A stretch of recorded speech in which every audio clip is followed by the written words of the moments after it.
నమస్కారం. వార్తలకు స్వాగతం. ముందుగా ముఖ్యాంశాలు. CM Chandrababu Naidu press meet, పలు అంశాలపై వివరణ.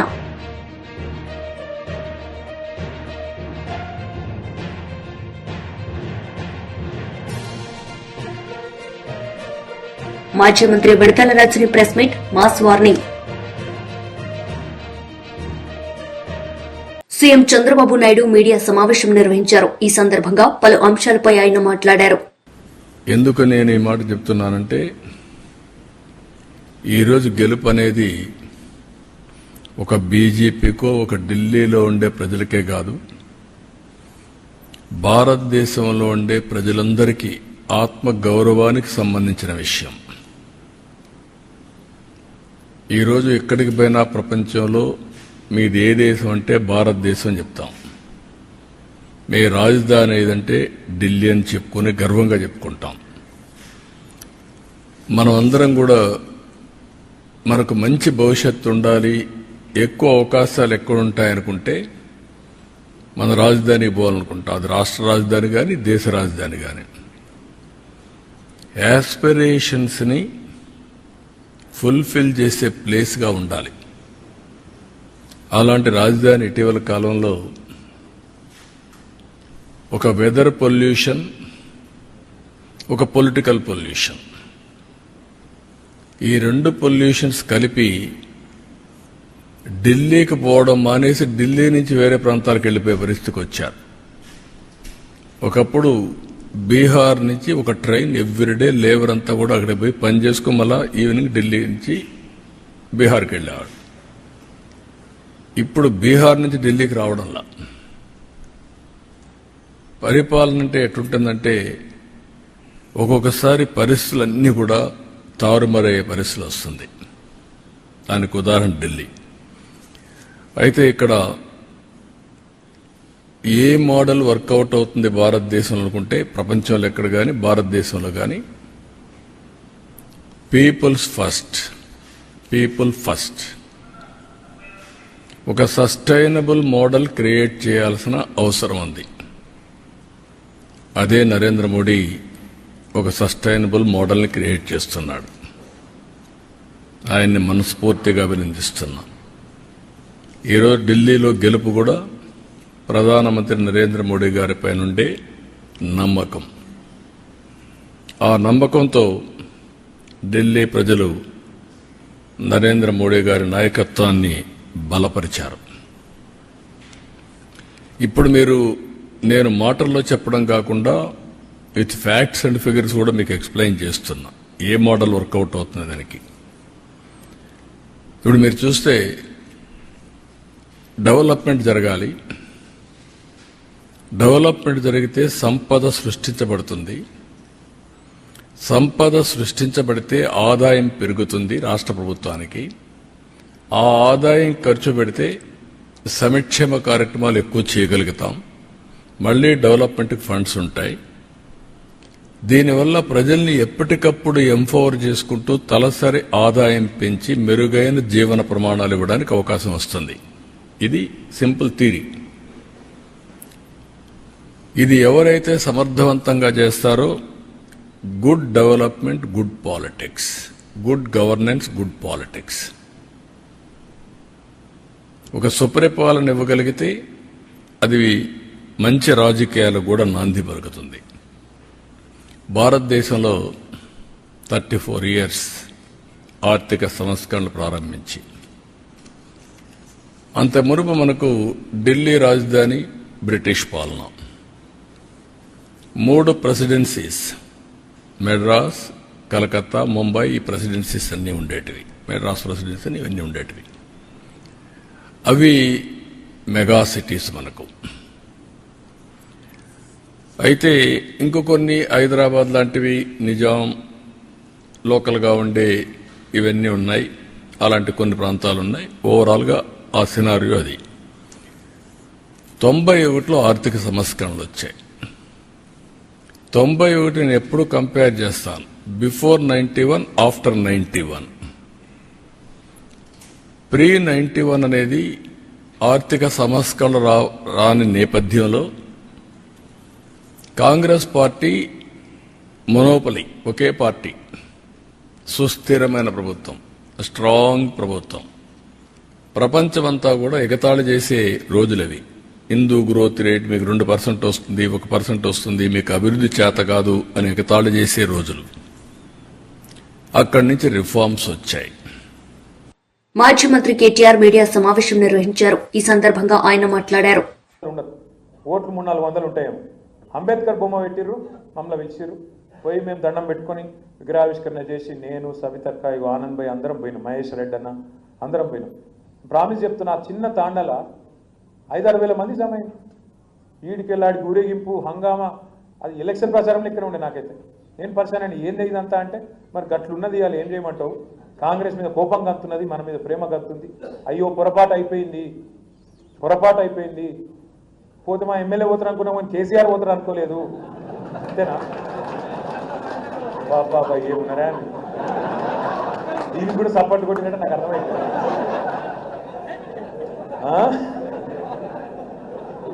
పోతే మా ఎమ్మెల్యే పోతారు అనుకున్నాం, కేసీఆర్ పోతారు అనుకోలేదే. మరి మీ ఎమ్మెల్యేలందరూ వెనక కేసీఆర్ ఎట్లుంటే నాకు అర్థం కాదు. కాబట్టి మనందరం కూడా ఇక గవర్నింగ్, అందుకే ఇవన్నీ నేర్చుకోవాలి, ఒక్కొక్కటి నేర్చుకోవాలండి. మా ఎమ్మెల్యే పోతే కేసీఆర్ కూడా పోతాడు, ఎమ్మెల్యేలు ఉంటేనే కేసీఆర్ ముఖ్యమంత్రి అవుతాడని ఎరుక కావాలి మనకు కూడా.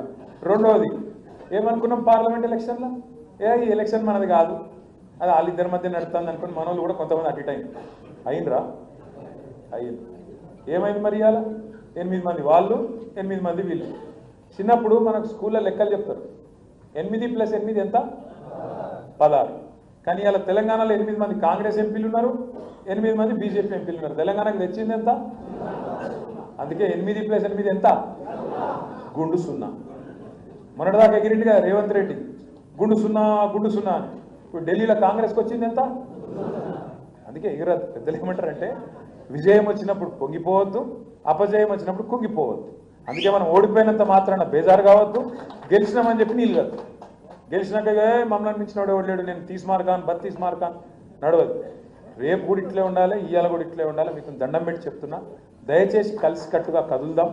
మనం కలిసికట్టుగా కదిలితే 6 మండలాలు వికారాబాద్ స్పీకర్ గారి కాన్స్టిట్యున్సీనే కొట్టి కాంగ్రెస్ ప్రభుత్వం మీద ఎంత వ్యతిరేకతతో మొత్తం ఢిల్లీకి చెప్పే అవకాశం మీకు. కొడంగల్లో కొట్టినాం అనుకో, 5-6 కాన్స్టిట్యున్సీ. ఎల్లుండి పోతున్నాం మేమందరం కొడంగల్లో. వస్తారా మీరు? ఆడికి వస్తారట. రైట్, చలో కొడంగల్ అందరం పోదాం. ఎందుకంటే వాళ్ళు వచ్చి మన వాళ్ళ దగ్గరికి పోదాం. పోయి అక్కడ లగచర్ల తాండా ఏమైంది, రోడ్డిబండ తాండా ఏమైంది, హకీంపేట ఏమైంది, అక్కడనే మాట్లాడదాం. రేవంత్ రెడ్డి ఇలాకాలనే, ముఖ్యమంత్రి కాన్స్టిట్యున్సీలనే అందులోకే పోదాం, అక్కడనే అడుగుదాం. మరి ప్రజలు ఎవరికి ఓటేయాలనో వాళ్ళనే చెప్పమందాం. మిమ్మల్ని కూడా నేను కోరేది అంటే, 6 మండలాలు ఉన్నాయి, ఒక మున్సిపాలిటీ. మీరు దయచేసి ఇంట గెలిచి రచ్చ గెలవాలి. మీ నాయకుడు, మీ ఇన్ఛార్జి జిల్లా పార్టీ ప్రెసిడెంట్, ఆయన తాండూరు తిరగాలి, పరిగి తిరగాలి, అక్కడ తిరగాలి, ఇక్కడ తిరగాలి. కానీ మీరు ఎక్కడోళ్ళు అక్కడ. మీరు కనుక మండలాల వారీగా సమన్వయంతో పనిచేస్తే రేపు ఎంపీటీసీలు, సర్పంచులు, జెడ్పీటీసీలు, రేపు మనోడే జిల్లా పరిషత్ చైర్మన్ అయిన అనుకో, మళ్ళీ వికారాబాద్ జిల్లా పరిషత్ మీద మన జెండా ఎగిరింది అనుకో, తప్పకుండా రేవంత్ రెడ్డి ప్రభుత్వానికి స్పీకర్ గారికి చెక్ పెట్టినట్టు అవుతుందా కాదా? ఒక గది మన లక్ష్యం కావాలి. ఇప్పుడు ఎదురుగా ఈ ఎలక్షన్ ఉంది, ఇక 4 ఏళ్ల తర్వాత ఆ ఎలక్షన్ ఉంది, అప్పటి సంగతి అప్పుడు చూసుకుందాం. కానీ క్రికెట్లో చెప్తారు కదా, నెక్స్ట్ బాల్ ఆడాలి. ఫస్ట్ ఈ నెక్స్ట్ బాల్ ఆడాలని అవుట్ కావద్దు, అటెన్క నెక్స్ట్ ఓవర్ ఆడాలి. కాబట్టి నెక్స్ట్ బాల్ ఇప్పుడు మనకు ZPTC, MPTC, sarpanch election, municipality ఉన్నాయి. వీటిలో కొడదాం, తప్పకుండా ఐకమత్యంగా ముంగటికి పోదాం. ఆనంద్ కూడా మళ్ళొక్కసారి నేను కోరుతున్నా, దయచేసి వేరే అనుకోకండి. మంచి వాళ్ళని చూడండి, గుర్తించండి. నావాడు నీవాడు కాదు, గెలుపు గుర్రాలు, ఖచ్చితంగా గెలిచేటోళ్ళు, సామాజిక సమీకరణలు, అవతలలో ఎవరిని పెడుతురు, మనం ఎవరిని పెట్టాలి ఆలోచించుకొని ఒప్పి. ఎవరైనా నారాయణ అనుకో, 10 మందిని కూర్చోబెట్టి 10 మంది టికెట్ పెడితే ఒప్పించి అన్న నీకు ఇంకో పోస్ట్ ఇస్తా, రేపు గవర్నమెంట్ వచ్చినాక నామినేటెడ్ ఇస్తా, లేదా పార్టీ పదవి ఇస్తా అని చెప్పి మెప్పించుకొని సీనియర్లను కూడా ముంగట కూర్చోబెట్టుకొని విశేషమైన అనుభవంగా. బీజేపీ నేతలు రోడ్ షో నిర్వహించారు. ఈ సందర్భంగా వారు ప్రసంగించారు. సంవత్సరానికి 80,000 రూపాయల బెనిఫిట్. అదేవిధంగా ఇంకొక వైపు తెలంగాణలో కాంగ్రెస్ ప్రభుత్వ వైఫల్యాలు, టీచర్లకు కానీ ఇతర జాబ్ హోల్డర్స్ కానీ వారికి అనేక రకాలైన డిఎల్ కానీ వాళ్ళ రిటైర్మెంట్ తర్వాత వారి డబ్బులు వాళ్ళు రావడానికి ఎంత గోసపడుతుందో ఇలా ప్రజలందరూ కూడా చూస్తా ఉన్నారు. అదేవిధంగా కాంగ్రెస్ ప్రభుత్వము ఎలక్షన్ లో ఇచ్చిన యువకులకు ఇచ్చిన హామీలు ఇవన్నీ కూడా మర్చిపోయి ఈరోజు కేవలము 6 గ్యారెంటీలకు దిక్కు లేదు, 5 డిక్లరేషన్లకు దిక్కులేని కాంగ్రెస్ ప్రభుత్వం మీద ప్రజలందరూ కూడా కాంగ్రెస్ అంటే తిరుగుబాటు చేస్తా ఉన్నారు. తప్పకుండా గ్రాడ్యుయేట్ ఎంఏ అభ్యర్థి అంజిరెడ్డి గారికి మరియు టీచర్ ఎమ్మెల్యే మన కొమరన్న గారికి వారికి మీ అమూల్యమైన ఓటు గెలిపించవలసిందిగా మీ అందరికి కోరుకుంటూ నాకు ఈ అవకాశం ఇచ్చిన పెద్దలందరూ కూడా ధన్యవాదాలు చెప్పుకుంటున్నాను. భారత్ మాతాకి. పెద్దలు మన మాజీ ముఖ్యమంత్రిని ఓడించినటువంటి కామారెడ్డి శాసనసభ్యులు తాటిపల్లి వెంకటరమణారెడ్డి గారిని మాట్లాడాల్సిందిగా కోరుతున్నాం. భారత్ మాతాకి, భారత్ మాతాకి. ఈరోజు ఈ కార్యక్రమానికి విచ్చేసిన పార్టీకి పునాదులైనటువంటి కార్యకర్తలందరికీ కూడా నా హృదయపూర్వక ధన్యవాదాలు తెలియజేస్తున్నాను. మీరు మీ కష్టం వల్లనే ఇవాళ 8 మంది ఎంపీలు 8 మంది ఎమ్మెల్యేలు గెలిచారు. అది కార్యకర్తల కష్టం. ఇన్ని సంవత్సరాల మీ శ్రమకు, రాబోయే ఈ 4 సంవత్సరాల శ్రమకు, రానున్న కాలంలో భారతీయ జనతా పార్టీ రాష్ట్రంలో ప్రభుత్వాన్ని ఏర్పాటు చేస్తుంది. కాబట్టి ఇప్పటి నుండే మనం చురుకుగా పనిచేయాల్సిన అవసరం ఉంది. ఈ రోజు పట్టభద్రుల ఎమ్మెల్సీకి అభ్యర్థుడైనటువంటి అంజిరెడ్డి అన్న గారు కానీ, అలాగే టీచర్ ఎమ్మెల్సీకి అభ్యర్థి అయినటువంటి కొమరన్న గారు కానీ, వీరిద్దరికి కూడా మేధావులు, చదువుకున్న వాళ్ళు, ఉద్యోగస్తులు, అలాగే ఉపాధ్యాయులు అందరూ కూడా ఓటేసి మొదటి ప్రాధాన్యత ఓటేసి గెలిపించాలని కోరుకుంటున్నాం. ఈ రోజు కేంద్ర ప్రభుత్వం చేసినటువంటి ఇన్కమ్ ట్యాక్స్ తగ్గింపు వల్ల ప్రతి ఒక్క ఉద్యోగస్తునికి కనీసం 5 లక్షల రూపాయల ఇన్కమ్ ట్యాక్స్ మిగిలిపోయే పరిస్థితి వచ్చింది. మొన్నటి బడ్జెట్ లో మనకు చేసినటువంటి సాయాన్ని ఈ తెలంగాణ ఉద్యోగస్తులు అందరూ కూడా గుర్తుంచుకుంటారు. అలాగే కాంగ్రెస్ ప్రభుత్వం నిర్వాహకం మీ అందరికీ తెలుసు. ముఖ్యమంత్రి చేస్తున్నటువంటి పనులు కూడా తెలుసు. పాత అయినా అట్లున్నాడంటే కొత్త అయినా ఇట్లున్నాడు. పాత అయినకేమో అలువు గాని అన్ని హామీలు ఇచ్చి ఫెయిల్ అయితే, కొత్త అయినా దానికి డబల్ హామీలు ఇచ్చి కనీసం రైతులకు రుణమాఫీ చేయలేదు, రైతు భరోసా ఇవ్వలేదు, అమ్మాయిలకు 12,000 రూపాయలు, అలాగే స్కూటీలు, అలాగే ఉద్యోగాలు, ఇలాంటివి ఏవి కూడా ఇవ్వని పరిస్థితి ఉంది అనేది ఒకసారి ఆలోచించాల. కనీసం ముఖ్యమంత్రినే ఆలోచన కూడా లేకుండా ఇవాళ ఆయన మాట్లాడుతున్న చిల్లర మల్లర మాటల్ని ప్రభుత్వం. మాజీ మంత్రి విడుదల రజని మీడియా సమావేశం నిర్వహించారు. ఈ సందర్భంగా ఆమె ఎమ్మెల్యే ప్రత్తిపాటి పుల్లారావుపై మండిపడ్డారు. మీద నాతో సహా ఇక్కడ కేసు కట్టారు. ఇక్కడంట వైఎస్ఆర్ కాంగ్రెస్ పార్టీకి సంబంధించినటువంటి నాయకులు, కార్యకర్తలు బయటికి రావద్దు, యాక్టివిటీస్ చెయ్యొద్దు, ఎక్కడ కూడా గొంతెత్తి మాట్లాడొద్దు, ఎవ్వరూ కదలాడకూడదంట. ప్రతి గ్రామం నుంచి ఈ రోజున పోలీస్ స్టేషన్లో కేసులు పెట్టడం, పోలీస్ స్టేషన్లకు పిలిపించడము, హరాస్ చేయడము, తిట్టడము, కొట్టడము, కేసులు పెట్టడము, అరెస్టులు చేయడము, జైళ్లకు తీసుకువెళ్లడము, ఈ విధమైనటువంటి అరాచక పాలన చిలుకలూరుపేట నియోజకవర్గంలో నడుస్తోంది. ఇదట్లా ఉంటే ఇక్కడున్న చాలా మందికి తెలుసు. మా మామగారు 80 సంవత్సరాల వయసు కన్నా పెద్దోడండి. ఆ వయసులో ఉన్నటువంటి పెద్ద మనిషి మీద కూడా కేసు కట్టించాడు ఈ ఎమ్మెల్యే పుల్లారావు. నా మరిది ఫారిన్ సిటిజన్, ఫారిన్ లో వ్యాపారాలు చేసుకుంటే నా మరిది మీద కేసు కట్టించాడు ఈ ఎమ్మెల్యే పుల్లారావు. నాకే నా కుటుంబం ఉంది, మీకు లేదా కుటుంబం? ఎన్ని రోజులు సాగుద్ది అనుకుంటున్నారు ఇట్లా? ఎన్ని రోజులు నడుస్తుంది అనుకుంటున్నారు ఇట్లా? నేను ఇక్కడ మీకు ఒక్కటే చెప్పాలనుకుంటున్నా. ఈరోజు నా కుటుంబాన్ని, మా వైఎస్ఆర్ కాంగ్రెస్ పార్టీ నాయకుల్ని, కార్యకర్తల్ని మీరు ఇబ్బంది పెడతా ఉన్నారు. పుల్లారావు గారు, మీకంటూ ఓ రోజు వస్తుంది, గుర్తుపెట్టుకోండి. ఇంకోసారి చెప్తున్నా, మా కుటుంబం జోలికి వస్తున్నారు కదా, మాది పురుషోత్తపట్నం, గుర్తుపెట్టుకోండి, ఊహించుకోండి ఒకసారి. నేను ఇక్కడ మీ మీద గెలిచి మిమ్మల్ని ఇంట్లో కూర్చోబెట్టాను. ఇక్కడ 5 ఏళ్లు నేను పనిచేశా, నేను ఎమ్మెల్యేగా చేశా, నేను మంత్రిగా పనిచేశా. కానీ ఎక్కడా కూడా ఇలాంటి వాతావరణాన్ని క్రియేట్ చేయాల, ఇలాంటి అరాచక పాలనకు మేము ప్రోత్సహించలా. ఎక్కడా కూడా ఏదన్నా కూడా చట్టం తన పని తాను చేసుకుపోయింది తప్పితే మేము ప్రొవోక్ చేసి, మేము మా ఇంట్రెస్ట్లు ఏమి చెప్పి ప్రజల్ని ఇబ్బంది పెడుతూ ఈ రకమైనటువంటి అక్రమాలకు మేము పాల్పడలా. ఒక పీస్ఫుల్ ఎన్వైరన్మెంట్ ప్రతి ఒక్కరికి, అన్ని వర్గాల వాళ్ళకి మేము కల్పించి ప్రతి ఒక్కరు కూడా సంతోషంగా ఉండి, వాళ్ళకి ఇంకేదైనా కష్టాలుంటే వాళ్లకు మేము తోడుగా అండగా ఉండేటువంటి కార్యక్రమాన్ని చేశాం. ఇక్కడ నేను ఎమ్మెల్యేగా ఉండి, ఇక్కడ మంత్రిగా ఉండి, ఇక్కడ ఉన్నటువంటి ప్రజలకు కొన్ని వేల కోట్లతో గవర్నమెంట్ హాస్పిటల్ నిర్మాణం చేస్తే, ఈ రోజున మన చుట్టుపక్కల ఉన్నటువంటి నియర్ బై ఉన్నటువంటి జిల్లాల్లో వాళ్ళు కూడా, మనకి ఇటు ఉన్నటువంటి ఊర్లలో అందరూ కూడా చక్కగా వచ్చి ఈరోజు వేల సంఖ్యలో చక్కటి వైద్య సేవలు పొందుతున్నారు.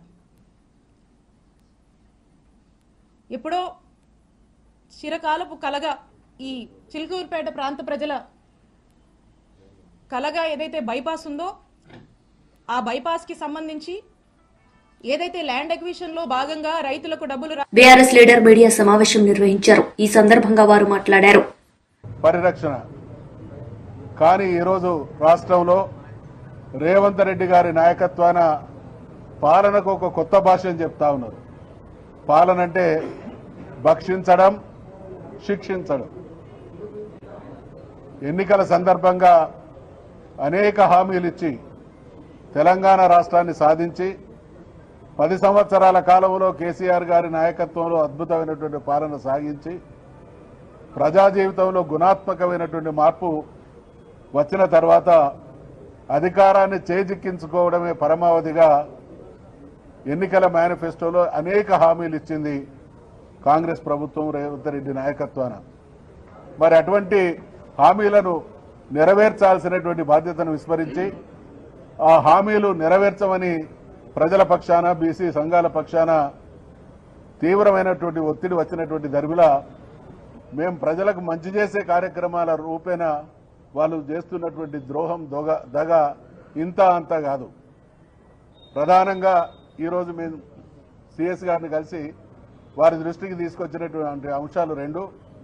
ఒకటి, 42% రిజర్వేషన్లు బీసీలకు తీసుకొని వచ్చి ఆ రిజర్వేషన్లు చేయించి అమలు చేయించి మాత్రమే స్థానిక సంస్థలకు ఎన్నికలు జరిపించాలి. రెండవది, కులగణన సందర్భంగా బీసీలకు జరిగినటువంటి ద్రోహాన్ని కూడా వారి దృష్టికి తీసుకురావడం జరిగింది. గతంలో జరిగినటువంటి సర్వేల సందర్భంగా వచ్చినటువంటి బీసీ జనాభాను ఈరోజు వీళ్ళు ప్రకటించినటువంటి లెక్కలను చూస్తే బీసీల గొంతు కోసేటువంటి లెక్కలు వాళ్ళు ఈరోజు మరి చట్టసభల ముందు ఉంచడం జరిగింది. ఇక రిజర్వేషన్ల విషయానికి వస్తే వాళ్ళకు అమలు చేసేటువంటి చిత్తశుద్ధి లేదు కాబట్టి మసిబూసి మారేడుగాయ చేసేటువంటి ప్రయత్నం చేస్తూ ఉన్నారు.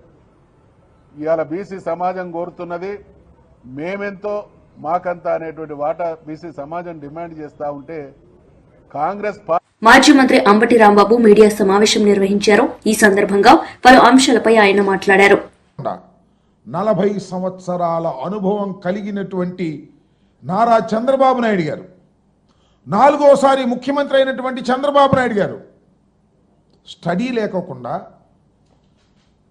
ఆలోచన లేకోకుండా, అధికారమే పరమావధి అని భావించి అనేకమైనటువంటి అసత్యాలను, అభూత కల్పనలను, వాగ్దానాలను, అమలు కాని అసాధ్యమైనటువంటి వాగ్దానాలను చంద్రబాబు నాయుడు గారు పుంఖాలుగా చెప్పేశాడు, అధికారంలోకి వచ్చేశాడు. జగన్మోహన్ రెడ్డి గారు నేను మనవి చేస్తున్న ఎన్నికలకు ముందు కూడా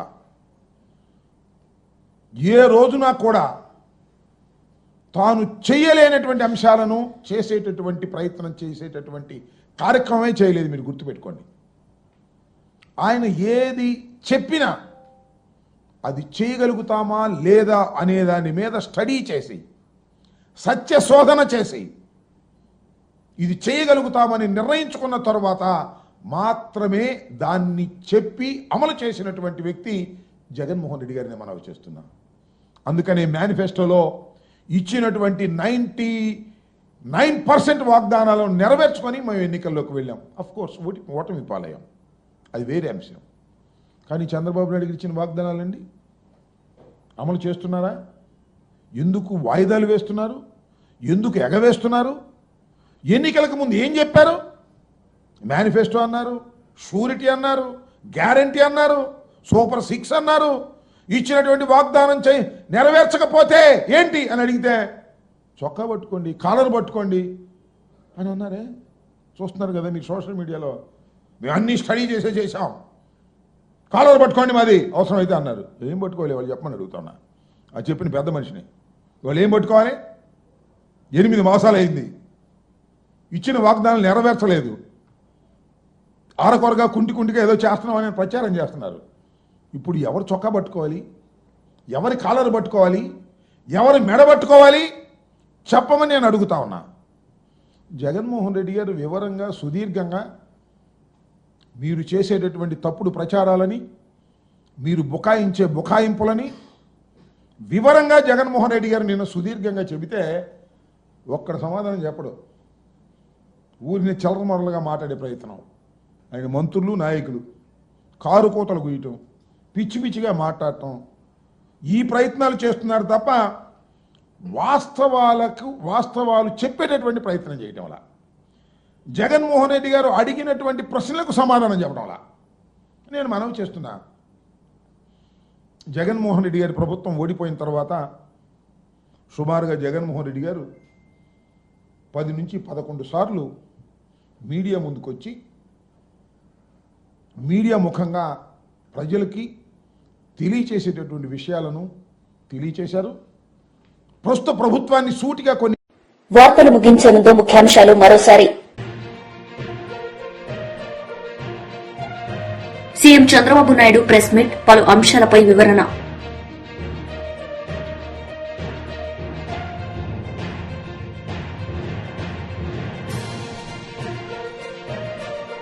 మాజీ మంత్రి Vidadala Rajini press meet, mass warning.